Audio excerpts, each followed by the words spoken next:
मतलब 10 एकड़ जमीन एक गांव के लिए चाहिए। समझिए अगर उस गांव में 3 लाख रुपए एकड़ की जमीन है तो चौगुना मतलब 12 लाख।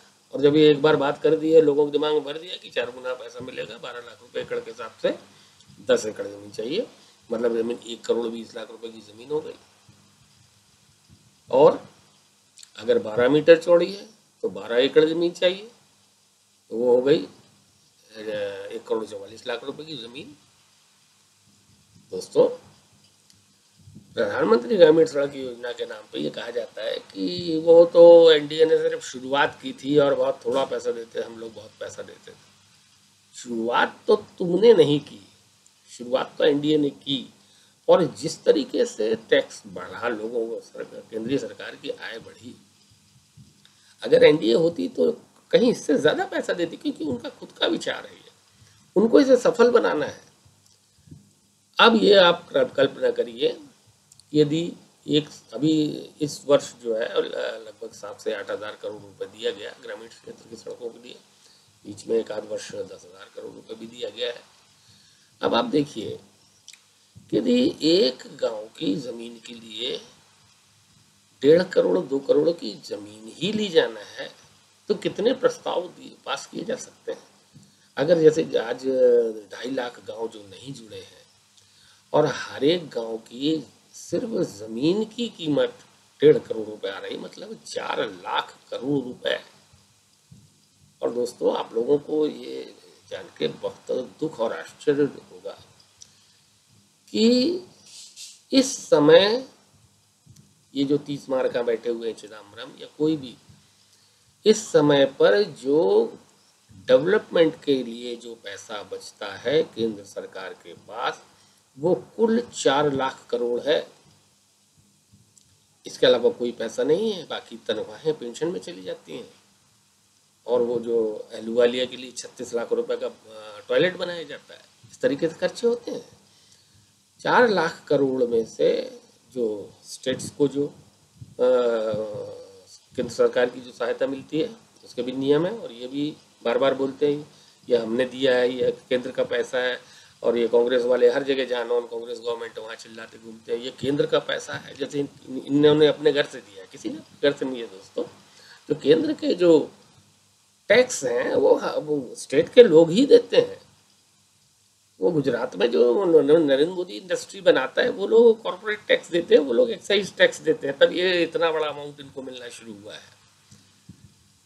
तो ये केंद्र सरकार का अगर 4 लाख करोड़ रुपए है जो कुल उसके पास है, और अगर सिर्फ समझ लीजिए अगर 2.5 लाख गांव हमारे बच्चे हैं, उसमें से एक साल में अगर मान लिया हम बहुत लंबा, चलो हम 10 साल में जोड़ पाएंगे 25,000 गांवों के लिए, यदि 1.5 करोड़ रुपए सिर्फ जमीन के लिए चाहिए तो 40-50 हजार करोड़ रुपए जमीन एक्वायर करने के लिए चाहिए। कभी भी ये योजनाएं कभी लागू हो पाएंगी? तो ग्रामीण सड़क योजना, अगर ग्रामीणों के अंदर ये भावना रही कि उन्हें चौगुना पैसा चाहिए ग्रामीण सड़क के लिए भी, नेशनल हाईवे अलग चीज़ है, स्टेट हाईवे एक अलग चीज़ है, क्योंकि नेशनल हाईवे से इनकम होती है सरकार की, स्टेट हाईवे से सरकार को इनकम हो सकती है। जो अगर अभी पीपीपी करके पब्लिक प्राइवेट पार्टनरशिप, इसके अंतर्गत जो रोडें बन रही हैं वो ये है कि भाई प्राइवेट लोग रोड बनाए, कुछ दिन तक उससे पैसा कमाए, अपना कमाने के बाद में वो सरकार को ट्रांसफर कर दें। इसमें पैसा लगाया जाता है और पैसे की इनकम होती है। लेकिन दोस्तों, रूरल जो रोड बनती है, ग्रामीण सड़क जो बन रही है, उससे कोई इनकम नहीं होती है। ग्राम पंचायत क्या, क्योंकि बहुसंख्यक जनता इतनी गरीब है कि वो कोई टैक्स नहीं दे सकती है। अब रूरल रोड्स के लिए क्या 40,000 करोड़ ये देंगे? अभी पूरे नरेगा में इतने परिवार लाभान्वित हो रहे हैं, ये कर रहे हैं, 4-4.5 करोड़ वो बताते हैं, उसमें 40,000 करोड़ रुपए जो दिया जा रहा है। अब ये सिर्फ ग्रामीण सड़क के लिए 40,000 करोड़ साल का और देना पड़ेगा 10-15 साल तक, ये संभव नहीं है। म्यूनिसिपल रोड मैंने बताया 25 लाख किलोमीटर की बनना है, और वो 10 मीटर या 12 मीटर चौड़ी नहीं होगी, वो 15 मीटर चौड़ी हो सकती है। हमने जो अपने इसमें लिया है 15 मीटर चौड़ी के हिसाब से लगाया है। अब आप बताइए इनके पास ये पैसा कहाँ से आएगा लैंड एक्वायर करने के लिए? तो उसको भी असंभव बना दो। क्योंकि दोस्तों जिन चीज़ों से तरक्की होती है, इंफ्रास्ट्रक्चर, रोड, इसको असंभव बना दो। अभी दोस्तों एक समाचार में बहुत प्रमुखता से, खास करके जो पिंक पेपर्स हैं, इकोनॉमिक्स से संबंधित जो न्यूज़पेपर्स होते हैं, इकोनॉमिक टाइम्स है, बिजनेस स्टैंडर्ड, इसमें इस चीज़ का चर्चा हुआ था।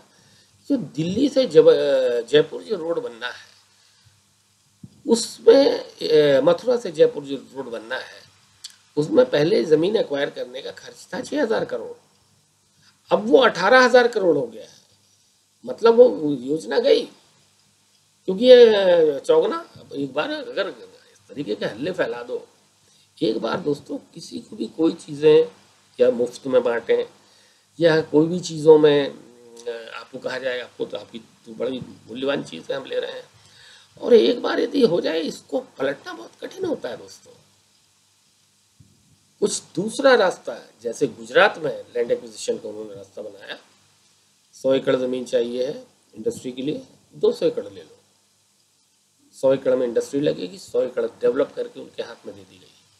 आदमी को यदि रोड, नाली, खंबे लगे हुए मिल रहे हैं तो आधी रोड में वो खुश है वो, क्योंकि कालांतर में वो ज़मीन बहुत अच्छे मूल्य से बिक जाती है। ऐसे कोई तरीका यदि निकालते हैं, जो भी नरेंद्र मोदी की जो स्वयं की बुद्धि है या उसके जो सलाहकार हैं, वो लोग कोई दूसरा तरीका निकालेंगे इसका, तभी ये प्रगति संभव है। और इसीलिए इस सरकार का जाना ज़रूरी है अगर हमको इंफ्रास्ट्रक्चर में आगे बढ़ना है। दोस्तों इसी तरीके से माइनिंग में केवल देश की आधा प्रतिशत भूमि चाहिए, आधे प्रतिशत से भी कम भूमि चाहिए। और दोस्तों माइनिंग होने के बाद जो जगह रहती है, क्या वो हवा में उड़ जाती है? वो ज़मीन वहीं रहती है। और माइनिंग से जो इनकम होती है उसमें कुछ एक सरचार्ज, कोई टैक्स लगा करके उस एरिए में जो और दूसरी कोई वेस्टलैंड्स पड़ी हैं, या माइनिंग के बाद जो जब भी 2 साल, 5 साल, 10 साल तक जब तक माइनिंग चलती है, उसके बाद उस ज़मीन को कृषि योग्य बनाया जा सकता है। या अगर ज़्यादा गहरे खोदे गए हैं तो एक पानी रोकने के लिए रहता है, इससे अंडरग्राउंड वाटर का फ़ायदा हो सकता है, उसमें तालाब बन सकते हैं। दोस्तों इतना दुष्प्रचार किया जाता है, लेकिन आप यदि किसी भी कोल माइंस एरिया के आसपास रहते हैं या आपके कोई परिचित लोग कोल माइंस में काम करते हैं, तो आज ये नीति है, कोल इंडिया को मानना पड़ा है ये, कि कोयला निकालने के बाद फिर से जो ऊपर की जो मिट्टी हटाई जाती है उसको फिर से वहीं डाल के और जंगल लगा दो। और लगभग 50% भूमि में तो ये बहुत ईमानदारी से काम हुआ और जंगल फिर से ज्यों के त्यों हो गए। लेकिन अब ये ग्राम सभा को बीच में ले आए, अब ये लैंड एक्विजिशन को बीच में ले आए, यानी सारे प्रयास किए गए कि ये किसी भी प्रकार से ये जो चल रहा है, जो लोगों की किस्मत बदलने के लिए जो चीज़ें आवश्यक हैं, इनको कहीं से भी रोक दो, प्रगति किसी भी तरीके से रुक जाए। और दोस्तों ये जिसको हम लोग कहावत कहते हैं कि 5 उंगली घी में होना, कांग्रेस की 5 उंगली कैसे घी में है देखिए ध्यान से। माइनिंग रुक रही है, इंफ्रास्ट्रक्चर रुक रहा है, प्रोग्रेस रुक रही है, तो इसको करने वाले लोगों के खातों में वहाँ पैसे जमा हो रहे हैं, जो ये दलाली करते हैं इसकी, इनको पैसा मिल रहा है वहाँ से।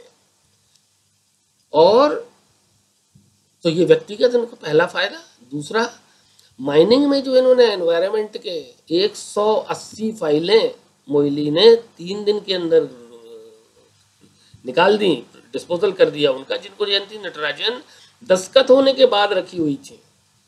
और 200-250 फाइलों को तो सब सहमति, सारे ब्यूरोक्रेट्स के, सारी चीज़ें टेक्नोक्रेट्स के सारे ओपिनियंस उसमें थे, और उसमें किसी तरीके से कोई रोक लग ही नहीं सकती थी एनवायरनमेंट की, वो भी बढ़ी हुई थी। तो ये दोनों तरीके से फायदा, एक तो ये फिर से बैकडोर से लाइसेंस परमिट राज आए और मंत्रियों के हाथ में पावर आए, ब्यूरोक्रेट्स जो उनमें से जो भ्रष्ट लोग हैं उनके हाथ में इतनी शक्तियां दी गई कि कमाओ भाई पैसा, बाहर पैसा जमा हो रहा दलालों का, यहाँ पैसे की कमाई हो रही। और जब भी कभी दोस्तों, जब भी कोई बड़ा स्कैंडल हुआ है तो सोनिया गांधी प्रकट हुई हैं, टीवी पे भी दिखाई, प्रोग्राम न्यूज़ में रहे कि ये जो है इलेक्शन में रिफॉर्म्स होना चाहिए, मतलब कि ये जो अगर कहीं कोई इस बीच में कोई पैसे खाते हुए पकड़ा जाए या कुछ ऐसा गड़बड़ हो तो बोले कि ये तो क्या करें, इलेक्शन की जो डेमोक्रेसी रहती है उसमें तो पार्टियों को पैसा चाहिए रहता है। दोस्तों, इन्हीं की पार्टी के जिंदल ने एक बार कहा है कि उद्योगपतियों या व्यापारियों से जितना पैसा पॉलिटिशियन कमा लेता है उसमें से 10% पार्टी को देता है, 90% पैसा जो है वो खुद रखता है अपने जेब में। ही पॉकेट्स दैट मनी, उसका हो जाता है और वो लेता है इस नाम से भाई तुम्हारा काम करवा रहे हैं। और क्योंकि सब चीज़ में रेड लाइट रहती है दोस्तों, ये देश जो है रेड लाइट जल रही है, कोई भी सरकारी काम में जाएंगे तो आपको लाल बत्ती दिखा रही है, नहीं रुकिए अभी, ठीक है भाई, ट्रैफिक के नियम है, दूसरों को भी निकलना है, हम रुकते हैं आपके लिए, लेकिन आपके लिए हमेशा रेड लाइट रहेगी अगर आप कनेक्टेड नहीं है लोगों से, सरकार से या सरकारी आदमियों से। और अगर आप कनेक्टेड हैं तो पीछे वाली गली से आपको निकाल के जहाँ जाना है वहाँ पहुँचा दिया जाएगा। और बाकी लोग भी रेड लाइट है, थोड़ी देर खड़े रहते हैं, वापस हो जाते हैं, या तो बेचारे खुद किसी दूसरे रास्ते से जाते हैं या अपना जाना है ही वो कैंसिल कर देते हैं। तो इस प्रकार से लाइसेंस परमिट राज को फिर से बैकडोर से लाया गया, पर्सनल कमाई। फिर इसके बाद ये जो लैंड एक्विजिशन का मामला है दोस्तों, इसमें आप समझे थोड़ा सा, लैंड एक्विजिशन में ये लैंड्स के अगर आगे चल के कोई पैसे मिलते हैं, 2 साल 10 साल 20 साल 30 साल तक ये काम चलते रहेंगे, तो ये योजनाओं का इनको ज्ञान रहता है पहले से, जैसे मैंने कहा, और ये पहले ये लैंड एक्वायर करके बैठ जाएंगे और फिर पैसे जो मोटे पैसे इनको मिलेंगे, अगर इन लोगों की जमीन है तो निश्चित रूप से मोटे पैसे मिलेंगे। तो इस प्रकार से प्रगति को रोकने के सारे प्रयास किए गए।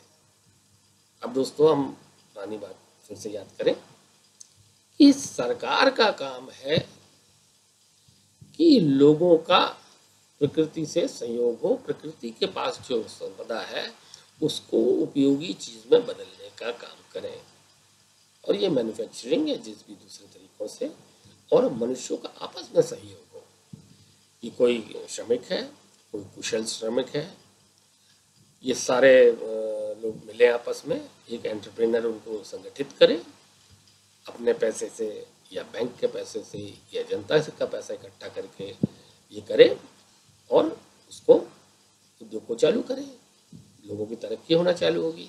ये सारी चीजें रुक रही हैं, देखिए आप ध्यान से, ये जो इंफ्रास्ट्रक्चर जिसको कहा जाता है, ये रोड, इसके बिना दोस्तों कभी प्रगति संभव नहीं है।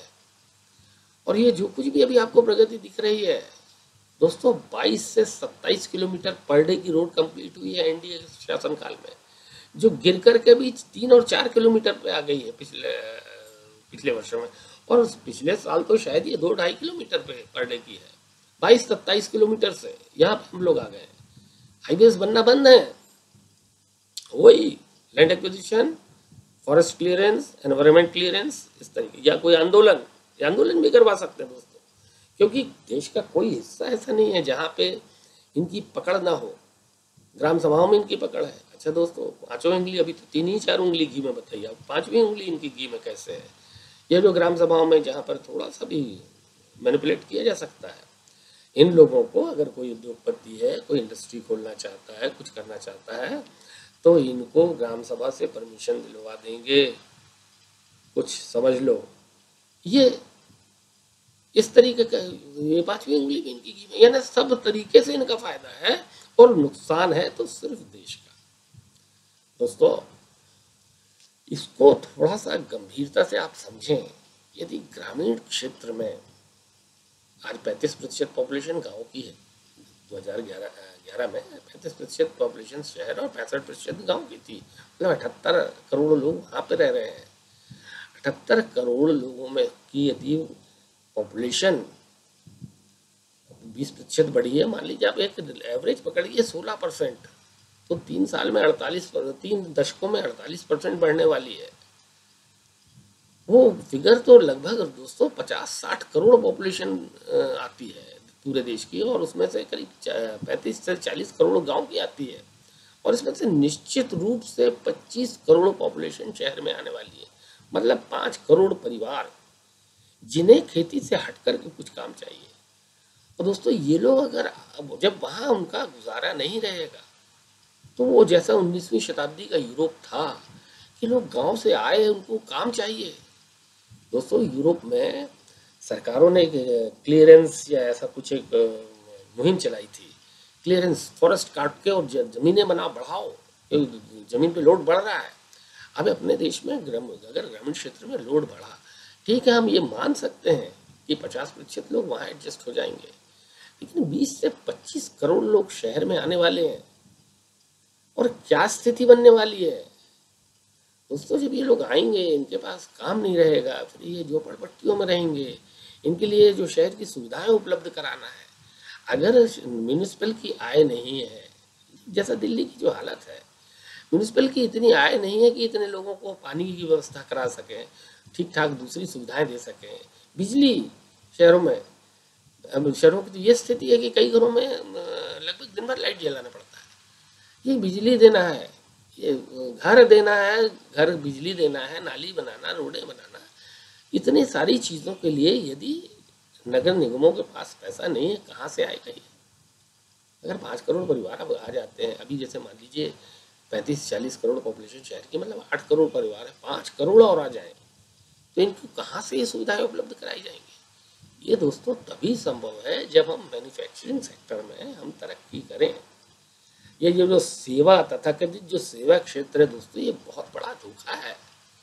आज अपने देश की पॉपुलेशन में से 60% लोग, 65% लोग उत्पादन क्षेत्र में लग के देश की संपदा का सिर्फ 25% उनको मिलता है। और दोस्तों थोड़ा ध्यान रखें, जिनकी ये केजरीवाल चिल्लाता घूमता है, अडानी, अडवाणी, अंबानी, ये जो है, ये दोस्तों इनकी आय मिलाकर के 25% होती है राष्ट्रीय आय में से, सारे मजदूर, सारा सब कुछ, ये 25%, इसमें अंबानी भी हैं, टाटा भी हैं, बिरला भी हैं, ये 25% इनके हाथ में आता है। 75% दूसरे खा रहे हैं। सेवा क्षेत्र, कलेक्ट्रेट का जो बाबू बैठा है, तहसील में जो बाबू बैठा है, कचहरी में जो बाबू बैठा है, वो सेवा कर रहा है आपकी, और उसको सेवा क्षेत्र में मान लेते हैं। जो एक रोड में दोस्तों जहाँ पे हम लोग रहते हैं, उस एरिया की पॉपुलेशन 12-14 हज़ार थी, यानी लगभग 4-5 हज़ार परिवार रहते थे। कुल 12-14 किराने की दुकानें, 1-2 कपड़े की दुकानें थी, 1-8 टेलर था। अभी आपको देखिए, जब किसी को कोई काम नहीं मिल रहा है, छोटी छोटी दुकानें खोल के बैठ गए। जहाँ जिस एरिया का पोटेंशियल सिर्फ 10 या 15 किराना दुकानों का है, एक किराना दुकान अगर 200-250 परिवारों का करती है, तो 250 लोगों के बीच में से एक व्यक्ति को किराना दुकान खोलने का हो सकता है। अभी स्थिति ये है कि लगभग 60-70 परिवार पे एक किराना दुकान खुली हुई है, या कोई दूसरी चीज़ों में ये बैठे हुए। अब उनकी इनकम भी उतनी नहीं है, और बहुत दुर्दशा है उनकी। कभी कभी जब आप कभी मजाक में अपने किराना व्यापारी जिसके यहाँ से आप सामान लेते हैं, उससे बात करिए, वो कहेगा भैया हमारी दुकान ले लो और हमको आप 10,000 या 15,000 महीने का दे देना, और हम आपके यहाँ काम भी करने को तैयार हैं। 3,000 रुपये महीने को देना और 15,000 रुपये मेरे को और दे देना, और मैं आपकी दुकान में नौकर रख के जैसे काम करता हूँ। उनकी ये स्थिति बन गई है, तो बहुत अच्छी नहीं। कुछ व्यापारी हैं जिन्होंने बहुत मोटा पैसा कमाया है, इसमें कोई शक नहीं है, लेकिन वो सामान्यतः जो स्थिति है। और दोस्तों ये जो बात की जाती है, अब जैसे मैं आपको सिर्फ वो दे रहा हूँ कि आप उस तरफ ध्यान दें। अभी जो जिसको देखिए बेचारा गांव से आया, क्या करे, मजदूरी की कुछ दिन तक, मान लीजिए शरीर में शक्ति नहीं आई, किसी और कारण से, या वो मेहनत नहीं करना चाहता, वो ठेला खरीदा उसने, और उसके बाद उसमें रखी सब्जी। आप देखिए उसके ढेर में कितनी सब्जी रहती है, 40-50 किलो सब्जी, सिर्फ 40-50 किलो। फ्रूट्स रखा हुआ तो ज़्यादा से ज़्यादा 40-50 किलो। और रात को अगर वो रवाना जिस समय होता है, आप उसका ध्यान से ठेला देखिए, 1/3 सब्जी उसके पास बची रहती है। 30-35 किलो सब्जी बेच के उसे अपने परिवार को चलाना है, और उसको परिवार चलाने के लिए शहर में 300 से 400 रुपये रोज का चाहिए, क्योंकि महीने में 20-25 दिन वो एवरेज काम करता है, साल में 50-60 दिन कभी बीमार रहेगा, कभी इधर जाना, कभी उधर जाना। तो 20-25 दिन के अंदर उसको अगर मान लीजिए 10 से 15 हज़ार रुपये चाहिए, तो 400 से 500 रुपये उसको कमाना है, और बेचना है सिर्फ 40 किलो या 35 किलो सब्जी, तो 10-15 रुपये का प्रॉफिट वो ले रहा है। किसान को आलू का 2 रुपये से लेके 3 रुपये 4 रुपये मिल रहा है, और आप आलू का 20 रुपये दे रहे हैं। बीच में बड़े बड़े व्यापारी दानव बैठे हुए हैं, वो वहाँ पे कैसे सौदे हो जाते हैं। अभी तो बड़े आश्चर्य की बात है, एक न्यूज़ में आया कि प्याज के सौदे कैसे होते हैं, ये एक रहस्य है।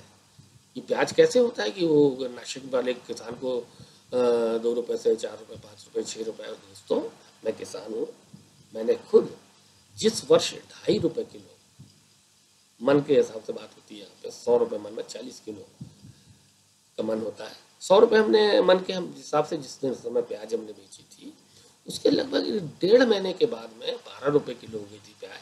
और उसके बाद उस साल 27 28 30 रुपए तक प्याज बिकी है। किसान को मिला कुछ नहीं मिला। ये बड़ा होलसेलर ने कमाया, इसके बाद में शहरों में आकर के डिस्ट्रीब्यूट हुआ, इसके बाद में छोटे होलसेलर ने उसको दिया, ठेले वाला लेकर के आया, और वो आपको प्याज हो गई 20 रुपए और 25 रुपए किलो। क्यों हो रहा है दोस्तों? इतने ज़्यादा डिस्ट्रीब्यूशन के लिए इतने आदमियों की ज़रूरत नहीं है। सब्जी हो या फ्रूट्स हैं या किराना में जो सामान रहता है, उसकी डिस्ट्रीब्यूशन के लिए में इतना पोटेंशियल नहीं है दोस्तों कि इतने ज़्यादा लोग काम पे लगे। कई तो सशक्त रहते हैं, जिनके पास पैसा है, वो भी कोई उद्योग नहीं खोलना चाहते। याद करिए अभी जो बात चल रही थी हमारी शुरू में, और मुझे ऐसा लगा कि कहीं आप मुझे गलत ना समझ लें कि यदि कोई आदमी को जितनी तनख्वाह देता है वर्कशॉप वाला या कोई उद्योगपति, और उसको काम नहीं करना है तो जाने के लिए फ्री है। ऐसा नहीं है दोस्तों। कोई भी पार्टी हो, चाहे सोशलिस्टों की या दूसरे ये जो कम्युनिस्ट लोग, तो 1 नंबर के इनके नेता हैं। ये काम धाम मत करो, तब भी हम तुमको दिलवाते हैं अभी पैसा, चंदा भर देते रहो हमारी यूनियन का। लेकिन बीजेपी में उसके दर्शन में ये कहीं नहीं है कि मजदूर को आप अपने बूट के नीचे रखेंगे। सबसे बड़ी यूनियन है भारतीय मजदूर संघ, देश की सबसे बड़ी यूनियन भारतीय मजदूर संघ है, और वो कहीं पर ये नहीं चाहते हैं कि मजदूरों को आप चाहे जैसा करो। जैसा वो इंडस्ट्रियल रेवोल्यूशन में यूरोप में जो नरक देखा गया, ये इसके पक्षधर ये बिल्कुल नहीं है। ये इंसान को इंसान समझते हैं दोस्तों। और फिर मैं एक बहुत ही मेरे मित्रगण में, मेरी मंडली में, दोस्तों में, ये कहते हैं यार कैसी बात करते हो, गांधी जी और कहाँ बीजेपी। दोस्तों गांधी जी के जो बेसिक फिलॉसफी है उसको फॉलो सिर्फ बीजेपी के नेता करते हैं। गांधी को वो नहीं पसंद करते हैं। लेकिन जो बेसिक बातें हैं, सबको साथ लेकर चलो। सबसे नीचे जो व्यक्ति है उसको, दोस्तों ये जो अभी इलेक्शन के टाइम पे इन्होंने फूड सिक्योरिटी बिल लाए, ये सब कैलकुलेशन फेल हो गए सोनिया गांधी के, कि बिल्कुल इलेक्शन के थोड़े दिन पहले ये फूड सिक्योरिटी बिल लाएंगे और खूब उसकी पब्लिसिटी करेंगे तो हम ये इलेक्शन जीत जाएंगे। गए काम से। 1998 में एनडीए पहली बार पावर में आया। 1999 में प्रस्ताव आया कि भाई जो एकदम गरीब जनता है देश की, लगभग 17-18 या शायद 20% के नीचे थी, इन लोगों के लिए एक अन्नपूर्णा योजना लाए। पावर में आने के पहले साल 2 साल के अंदर। ये कब लाए? 10वें साल में। क्योंकि इनके लिए जो गरीब है वो एक वोट बैंक है। इसको मुफ्त की बांटो, देश की प्रगति की कीमत पर मुफ्त में बांटो, देश जाए भाड़ में, मैं और मेरा बेटा प्रधानमंत्री बने। इसलिए इस तरीके की ये काम किए गए, और सारे लोग इसमें शामिल हैं दोस्तों। सिर्फ वो नहीं है, सारी ये गिरोह है कि कैसे लोगों को बेवकूफ़ बनाना है। ये फूड सिक्योरिटी बिल लाए। 67% कहते हैं इसके लाभार्थी हैं। 67% लोगों को अनाज खरीदने के लिए उनके पास पैसा नहीं है। ये आप खुद स्वीकार कर रहे हो कि 10 साल ये जीडीपी का राग अलापने के बाद आपने कहा कि देश की जीडीपी दोगुनी हो गई, तो ये बेचारों को क्यों अभी ऐसा स्थिति है कि इनके पास अनाज खरीदने के लिए पैसा नहीं है? अनाज खरीदने के लिए पैसा है, लेकिन वोट भी मिलेगा और वाहवाही भी मिलेगी, और जो मजदूरी महंगी करना है और मजदूरों को, कुछ लोगों को विड्रॉ कर लेना है। दोस्तों जो ग्रामीण क्षेत्र में जो अभी खेती कर रहे हैं, जो ये योजनाएं आई है, चाहे नरेगा है, चाहे सस्ता अनाज है, इससे जो निम्न किसान है और निम्न मध्यम किसान है, सबसे ज्यादा इसकी मार उनको पड़ी है, क्योंकि दोस्तों गांव में जो खेती के संबंधित जो काम होते हैं, इसमें एक जिसको हम कह सकते हैं हाफ जॉब या हाफ डे जॉब या थोड़ा 1 आवर 2 आवर का जॉब है। ये पहले भाईचारा के माहौल था, एक दूसरे का काम मुफ्त में कर दिया करते थे, या 1-2 घंटे का काम करने से 2-3-4 बार किया उसको कुछ पैसा मिल जाया करता था। अभी नरेगा आने के बाद क्या हुआ है कि उनको मिनिमम रिक्वायरमेंट उनका पूरा हो रहा है, और उनमें से एक बहुत बड़ा वर्ग है जो अब उनको लगता है कि 4-6 दिन का अगर काम भी मिल जाता है, पूरा तो कभी नहीं मिलेगा 100 दिन का, लेकिन महीने में 4-6 दिन का और 6-8 महीने तक मिलता है, 35-40 दिन के अंदर जो है इसमें इतना पैसा मिल जाएगा कि हमको काम पे जाने की जरूरत नहीं है। दोस्तों आप फसलें खड़ी रहे, काटने वाले नहीं मिलेंगे आपको, काटने के लिए आप कहीं इधर से ला रहे हैं, कहीं उधर से ला रहे हैं, और काटने की कीमतें क्या हो गई हैं फसल काटने की, छोटे छोटे काम करने के लिए लेबर नहीं है, ये स्थिति बना दी है। तो ये एक और इसी तरीके से किसान तरक्की ना करे। अब दोस्तों मैं जो आऊँगा जिस बात पे, हमने ये देखा, ये बहुत लंबा विषय है दोस्तों, इसमें मैं आशा कर रहा हूँ कि आप लोग मेरी बात को समझ रहे होंगे। अब दोस्तों एक जो एक बहुत बड़ा फ्रॉड लोगों के साथ किया गया वो ध्यान से देखें आप। ये देखा जब ये सरकार पावर में आई कि गांव के लोगों की हालत कुछ सुधर रही है, निम्न मध्यम वर्ग की हालत सुधर रही है, इसके पास पैसा है, इसकी लूटमार कैसे की जाए। एक नई चीज आई कि शेयर बाजार जो है बड़ा तेजी से उठ रहा है, उठाया गया उसको। और शेयर बाजार की तेजी कैसे आती है, अगर आप कोई इकोनॉमिक्स कोई ऐसे पेपर्स पढ़ते रहेंगे तो आपको समझने में 2-3 साल में आपको सब समझ में आ जाएगा कि ये जो शेयर का भाव बढ़ता है वो कैसे बढ़ता है, कौन राक्षस लोग हैं जो इसको बढ़ाते हैं, एक अंदाज लग जाता है। और इनको कुछ सेबी के जागरूकता के कारण इनको कुछ लोगों पे बंधन लगाना पड़ा जो लूटमार में ज़्यादा अग्रणी थे। ये देखिए निम्न मध्यम वर्ग और निम्न वर्ग को शेयर बाजार, अरे ये तो आश्चर्यजनक चीज़ है। उसने 67 रुपये का शेयर खरीदा था, अभी 250 रुपये का हो गया। अरे बोले ये कौन सी चीज़ है भाई, जादू, साल भर में 6 महीने में दुगनी चौगनी। बिल्कुल उसी तरह जैसे मकान बनाने में अभी मैं आता हूँ उस मुद्दे पर, शेयर बाजार में इनका पैसा लगाओ।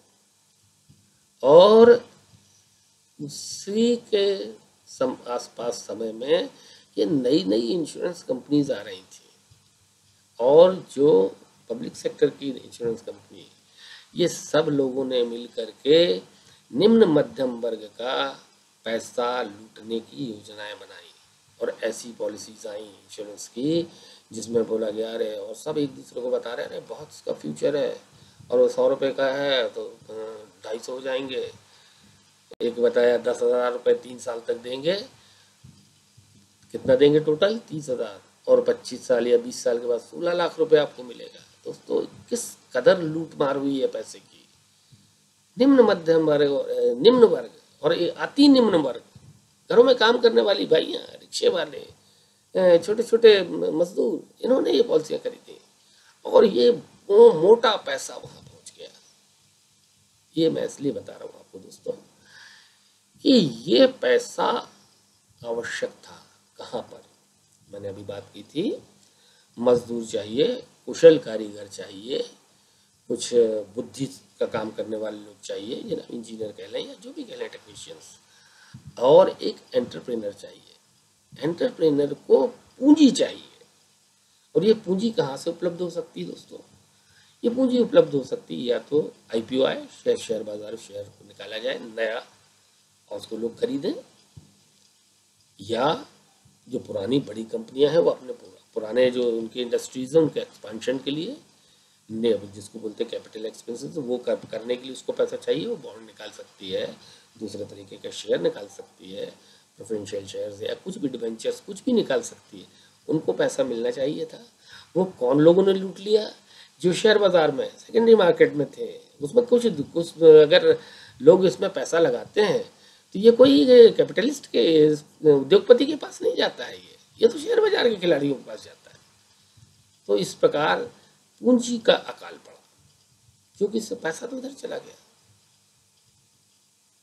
अब ये जो पैसा है अगर तरीके से आया होता तो पिछले 10 साल में 5 से 10 लाख करोड़ रुपए नई इंडस्ट्रीज को मिला होता।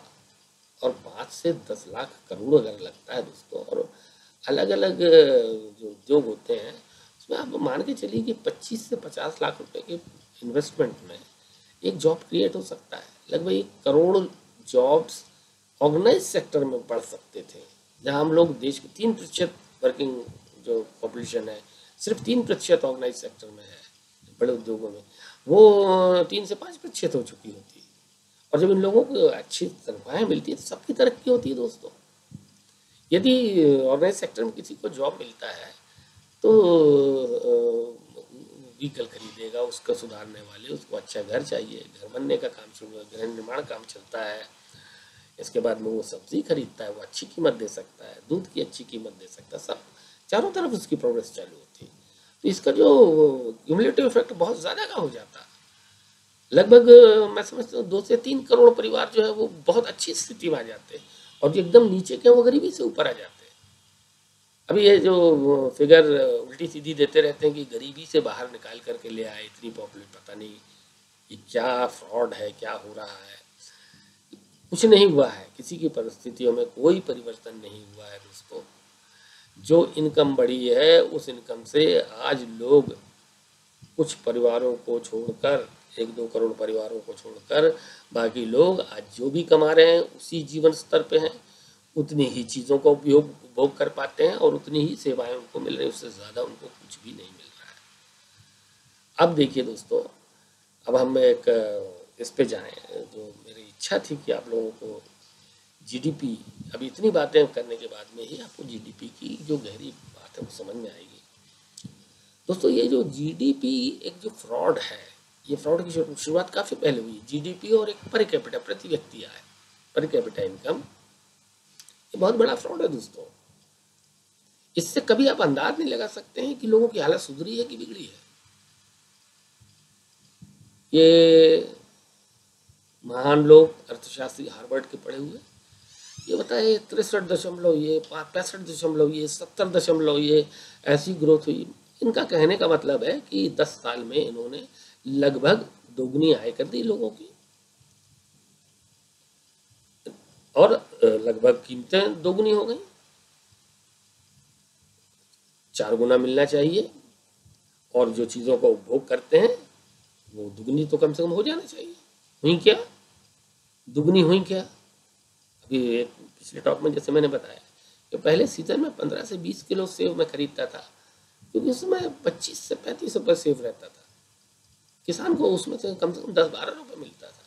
अब किसान को 15 या 20 मिल रहा होगा शायद, तो वो महंगाई को देखते हुए वो उसी स्थिति में है, वो अपनी जगह पे जहाँ था वहीं है। किसान को अगर फसल का पैसा बढ़ा है, ये लोग ऐसा बताते हैं जैसे कोई मिनिमम सपोर्ट प्राइस, जिसको न्यूनतम समर्थन मूल्य जिसको कहते हैं, जैसे बड़ा भारी कोई एहसान कर रहे हैं। दोस्तों किसान जिस महंगाई का सामना कर रहा है और उसकी फसल जिस रेट पे खरीदी जा रही है, उसकी स्थिति बिल्कुल नहीं सुधरी है, वहीं है या बदतर स्थिति में आ गया है। मैं कोई गलत सोने चांदी के रेट से मैं उसको नहीं देखता हूँ। आप कल्पना करिए और आप खुद कैलकुलेट करिए, क्योंकि ये तो नहीं तो ये टॉक लंबी हो जाएगी, कि सन 60 में गेहूं 1 रुपए का 3 किलो ना 13 रुपए मन होता था। आप पैसे से लगाइए, 35 पैसे किलो उसको गेहूं बेचना पड़ता था। 40 क्विंटल उसके पास अगर गेहूं होता, 1400 रुपये उसके पास आता था। आज 35 क्विंटल के बदले तरक्की हुई, बड़ी हरित क्रांति वगैरह सब हो गई। अब मान लीजिए 35 किलो की जगह वो 50 क्विंटल पैदा कर रहा है, उसके एक्सपेंसेस बढ़े हैं, खाद के दुनिया भर के उसके खर्चे बढ़े। 35 क्विंटल के बदले 50-60 क्विंटल पैदा करने लगा है, और मान लीजिए उसको जो 1350 रुपये का मिल रहा है, और उसको कहने के लिए बाप रे 80,000 रुपये, खुद भी किसान हंसता है, देखो भैया 80,000 क्या वैल्यू है उसकी सन 60 से लेकर के अभी तक में। ये फिर से उसी का, इसका आप सन 60 के जो प्राइस इंडेक्स है उससे अगर डिवाइड करके देखें तो उसकी स्थिति बिगड़ी है, उसकी स्थिति सुधरी नहीं है। 60 गुना है ना, ये 80,000 उस समय के 1300 रुपये के बराबर है, उस समय भी उसको 1400-1500 रुपये मिल रहा था। तो उसके हिस्से की तरक्की कहाँ है? इतने उद्योग बढ़े, इतनी चीज़ों का उत्पादन बढ़ा, उस गरीब की जो जीडीपी में वृद्धि उसका हिस्सा बेचारे का कहाँ है, कहीं कुछ नहीं, वही का वही है वो। तो इस प्रकार जो लोग कंट्रीब्यूट कर रहे हैं उनकी स्थिति में कोई सुधार नहीं हो रहा है, और ये जो नए नए धंधे करने वाले लोग आ रहे हैं इनकी स्थिति में बहुत सुधार हो रहा है। दोस्तों अभी एक बड़े एक अजीब फिगर थी, ये नरेगा में 4 करोड़ परिवारों को ये 40,000 करोड़ रुपए देते हैं, और ये जो 124 ब्लॉक्स कोल ब्लॉक्स इन्होंने बेचे, इसकी जो कोयला निकलने वाला है इसकी कीमत का कैलकुलेशन एक आईएएस अफसर ने, जो इंजीनियर है और जो कोल मिनिस्ट्री में कुछ समय था, लगभग इसी समय पर, उसका ये कहना है कि ये कोयला जो इसमें है ये 35 से 55 लाख करोड़ का है। ये जो फिगर रोक दी गई कि 1,66,000 करोड़ का नुकसान हुआ कोल माइंस में, 1,66,000 करोड़ नहीं दोस्तों, वो तो ये कैलकुलेशंस हैं कि कुछ इसकी बोली लगती। जो उसमें कोयला है जो फ्री मुफ्त में दिया गया, ये 35 से 55 लाख करोड़ रुपए का था। ये स्थिति है, 55 लाख करोड़ 124 लोगों को, और 40,000 करोड़ 4 करोड़ लोगों को ये बंटवारा हो रहा है संपत्ति का। ये जीडीपी का बंटवारा देखिए आप, इसी तरीके से इनकी जीडीपी की फिगर है। पर कैपिटा इनकम, जैसा मैंने पहले एक बार और बता चुका हूँ, पर कैपिटा इनकम आप किसी की भी एक टाटा की इनकम जोड़ दीजिए, साल में उसने 25,000 करोड़ रुपए कमाया, आपके शहर के 100 आदमी, 2-4 शहरों के और 1000 आदमी को आप जोड़ दीजिए और टाटा को मिला दीजिए, उसमें 1001 आदमी हो गए, 25,000 करोड़ तो उसी की है। अब आप 1000 आदमी हो 25,000 करोड़ निकालें तो पता चला ये साल में 25 करोड़ रुपए पर कैपिटा इनकम हो गई। किन लोगों की इनकम किसके साथ जोड़ देते हो आप? एक सेंट्रल गवर्नमेंट का या स्टेट गवर्नमेंट का या पब्लिक सेक्टर का कर्मचारी है, उसकी क्या तनख्वाहें हैं, और जो किसान पूरा दिन रात लगा रहता है उसकी क्या इनकम है। ये जीडीपी का बंटवारा इस तरीके से होता है। ये बहुत ही भ्रामक चीज़ है, इसके चक्कर में कभी मत आइएगा। तो दोस्तों मेरे इस पूरी बात बताने का उद्देश्य, बहुत सारी बातें इसमें हैं, बहुत ज़्यादा विस्तार से ये बिल्कुल नहीं बताया जा सकता है। इतनी अर्थशास्त्र आप समझिए कि जब तक ऐसी परिस्थितियां क्रिएट ना हो, ऐसी परिस्थितियों का निर्माण ना किया जाए, जबकि लोगों का प्रकृति से सहयोग हो, लोगों का आपस में सहयोग हो। कई दफे प्रकृति की चीज़ डायरेक्ट नहीं लेना है, आपसी मनुष्यों के यदि आपस में सहयोग होता है और वो कोई काम करते हैं तो वो एक नई चीज़ है। जैसे अब आप देखिए, एक डॉक्टर है, प्रोफेसर बन जाता है, दूसरे लोगों को पढ़ाता है, यहाँ की प्रकृति अभी नहीं आ रही है, नॉलेज की बात है, इसने नॉलेज दिया उसको और ये आदमी उपयोगी बन गया। ये खेत में काम करने वाले मजदूर या वर्कशॉप में काम करने वाला मजदूर या आपके घर के सामने झाड़ू लगाने वाला जो कर्मचारी है, सफाई कर्मचारी है, इनको स्वस्थ रखता है वो, तो ये उत्पादक बने रहते हैं। इसमें प्रकृति का सहयोग नहीं है, मनुष्य से मनुष्य का सहयोग, और भी ऐसे बहुत से क्षेत्र होते हैं या मनुष्य से मनुष्य का सहयोग होता है। वैसी परिस्थितियां हमको बनाना है। और दोस्तों आप किसी प्रकार के प्रचार के चक्कर में मत आइए, बहुत धोखा हो चुका है, ये सरकारें कभी नहीं करेंगी। जो अभी केंद्र सरकार में थी, इसमें परिवर्तन ला सकती है सिर्फ एनडीए, और वो नरेंद्र मोदी के नेतृत्व में। इसलिए आप स्वयं इसके बारे में करिए विचार, आपस में जिन लोगों से मिलते जुलते हैं उनसे चर्चा करिए कि किस प्रकार देश के साथ एक धोखा हो रहा है, लोगों के साथ धोखा हो रहा है। और फिर से याद दिला दूं, फिर कोई ऐसा मुद्दा ला सकते हैं कम्युनलिज्म का, या कोई और चीज़ ऐसी ला सकते हैं, और ये समाज विरोधी और दुनिया भर की बातें हो सकती हैं। इसके चक्कर में नहीं आना है। जितना मुझसे हो सका मैंने आप लोगों को बताने की कोशिश की है। यदि फिर कभी संभव रहा तो कुछ और 1-2 चीज़ों का चर्चा करना है। अब अंत में मैं जो कह रहा हूँ थोड़ा सा ध्यान से सुनिए, कि जैसे मैंने शुरू में कहा था कि जैसे मकान बना, वो संपदा क्या हुई? ठोस बन के बैठ गई, अनुत्पादक हो गई। अब आप देखिए ध्यान से कि नीतियाँ क्या थी। सबसे जल्दी लोन किसके लिए मिल रहा था? मकान के लिए, कार के लिए। दोस्तों, ये दुर्भाग्य की बात नहीं है कि आपको कार का लोन 12 और 12.5% पे और ट्रैक्टर का लोन 14.5% पे। मकान के जो लोन के जो एडवर्टीजमेंट्स आते थे दोस्तों, शर्म आना चाहिए हम लोगों को कि it is high time for buying a second house. क्या परिणाम हुआ है? जिन लोग हेरा फेरी से जहां से भी पैसे लेकर के और अपना मोटे पैसे कमा करके और मकान लेकर के बैठ गए। और दोस्तों, अब अगर आप जागरूक हैं और थोड़ा सा घूम करके देखें, आज के तारीख में महानगरों में तो लगभग 12-15% मकानों में ताले पड़े हुए हैं। और जो टायर 2 सिटीज हैं जैसे जबलपुर है, यहाँ पर भी लगभग 5 से 7% मकानों में ताले पड़े, उनको किराए पर नहीं देना है, क्योंकि उन्होंने ना खुद रहने के लिए बनाया था, उन्होंने ये सोच के बनाया था अरे मकान बड़ी तेजी से इसकी कीमतें बढ़ रही हैं, 20 लाख का भी ले लो, ये 40 लाख का 50 लाख का हो जाएगा। कई जगह हुआ भी।